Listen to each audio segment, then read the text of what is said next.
सभी मित्रों को सादर प्रणाम। आपका विषय है कि ये पितृदोष बनता क्यों है। जी। ये पितृदोष एक तरह से है क्या।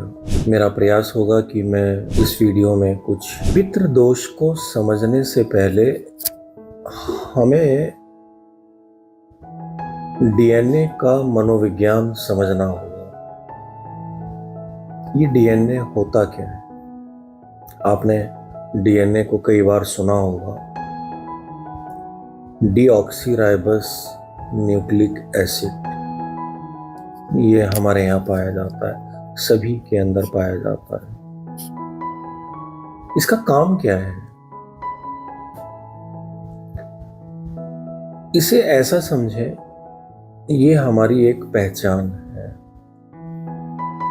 माता पिता से आनुवांशिक जो भी गुण या अवगुण हमें मिलते हैं, एक तरह से देखा जाए तो वंशागत पीढ़ी दर पीढ़ी उन गुणों और अवगुणों को ये डीएनए फैलाने का काम करता है। इसे मैं और सरल ढंग से समझाना चाहूंगा। आप किसी बीज को समझने की कोशिश करें। एक बीज के अंदर उसके वृक्ष का पूरा प्रोग्राम समाया हुआ होता है।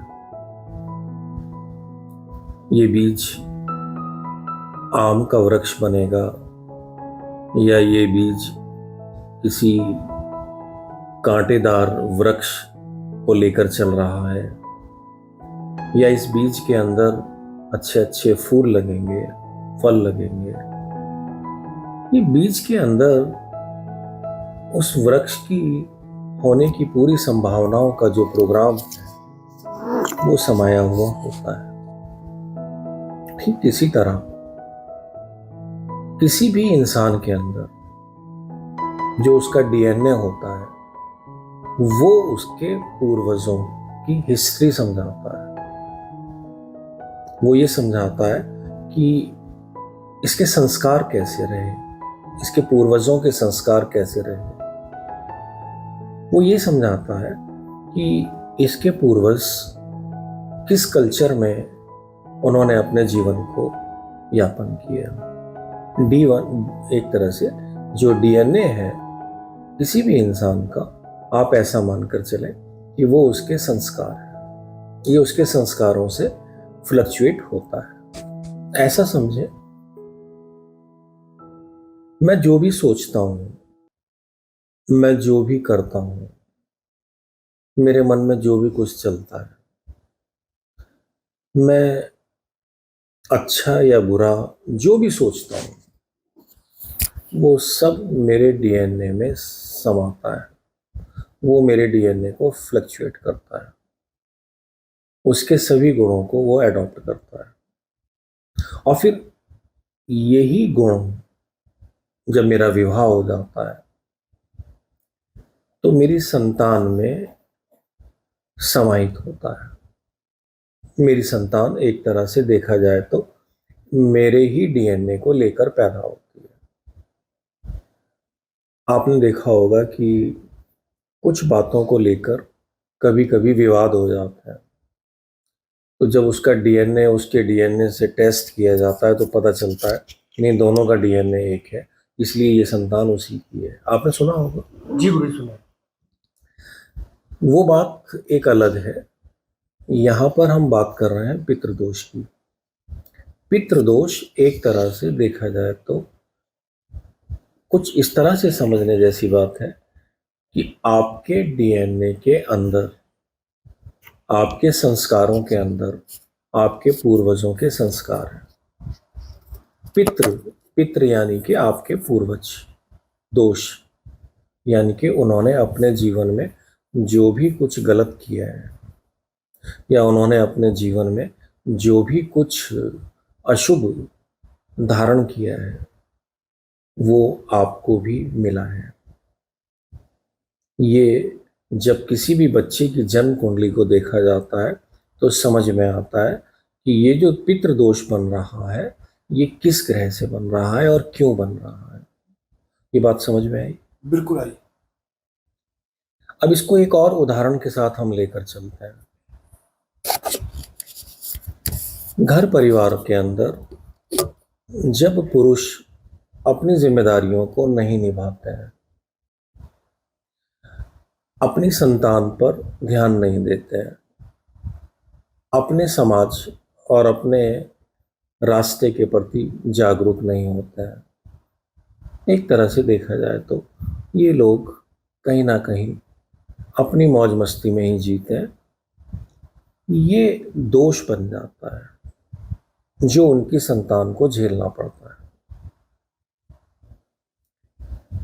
एक तरह से देखा जाए तो जो पुरुष अपनी अय्याशियों में जीते हैं, अपने दुष्चरित्र में जीते हैं, व्यसनों में जीते हैं, ये दोष उनकी संतान को झेलना पड़ता है।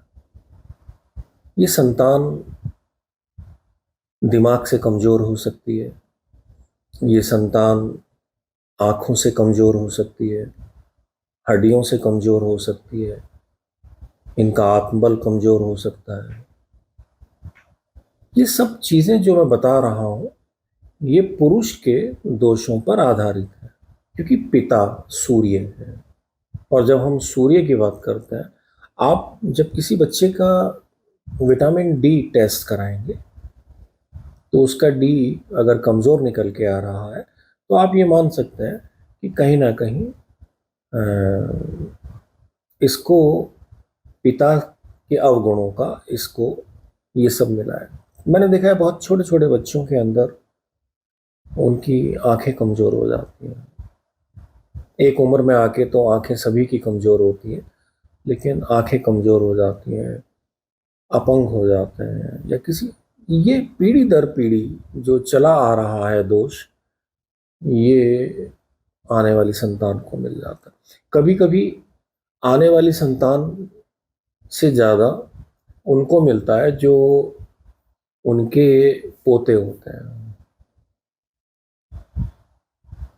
एक तरह से देखा जाए तो जब हम किसी बच्चे की जन्म कुंडली पर बात करते हैं तो वो समझ में आ जाता है कि ये किस कारण से मिला है। जब हम चंद्रमा से संबंधित पितृदोष पर बात करते हैं तो वो माँ के अवगुणों के कारण बच्चे के अंदर चंद्रमा का पितृदोष होता है। इसमें मैंने अवगुणों की जो बात की उसको थोड़ा समझने जैसा है।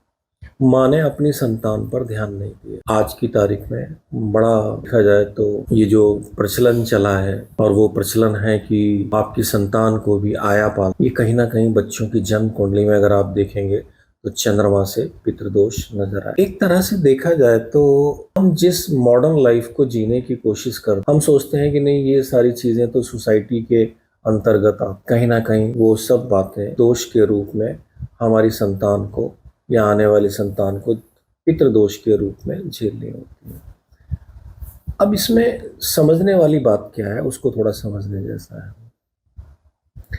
एक स्त्री पुरुष जन्म लेने के बाद जब विवाह करते हैं तो विद्वान को चाहिए कि सबसे पहले उनके पितृदोष का निवारण कराएं, अगर दोष है तो।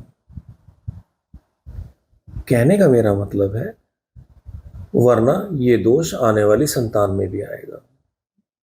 आज बच्चे लव मैरिज करते हैं, उन्हें इन सब बातों से कोई मतलब नहीं होता है, खानदानों में क्या कुछ चला आ रहा है, उनके डीएनए में क्या है।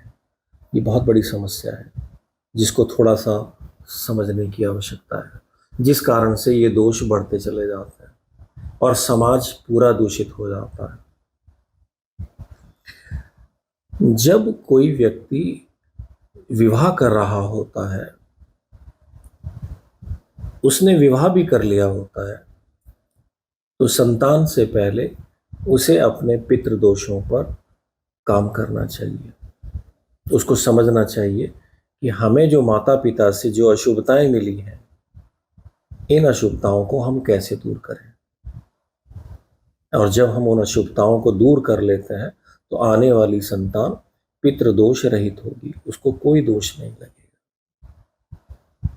मेरे जीवन के जितने भी सत्कर्म हैं, मेरे जीवन के अंदर जितने भी दुष्कर्म हैं, ये या तो कुल के दोषों को बढ़ाएंगे या उनको कम करेंगे। आपको चिंतित होने की बिल्कुल आवश्यकता नहीं है पितृदोष को लेकर। आप अपने आप ही इसका निवारण कर सकते हैं। आप समझ सकते हैं, अगर आपके जीवन में कोई भी इस तरह का दोष बन रहा है तो आप एक तपस्वी होकर अपना जीवन जिए। आप सत्कर्मों के माध्यम से जीवन शैली को लेकर चलें।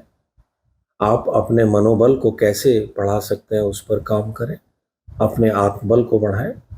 आपकी संतान पितृदोष रहित होगी। आज बस इतना ही रखते हैं। अगली वीडियो में मेरा प्रयास होगा एक एक ग्रह को मैं समझा पाऊं कि इनके पितृदोष कैसे बनते हैं और उसका निवारण कैसे हो। आज बस इतना ही।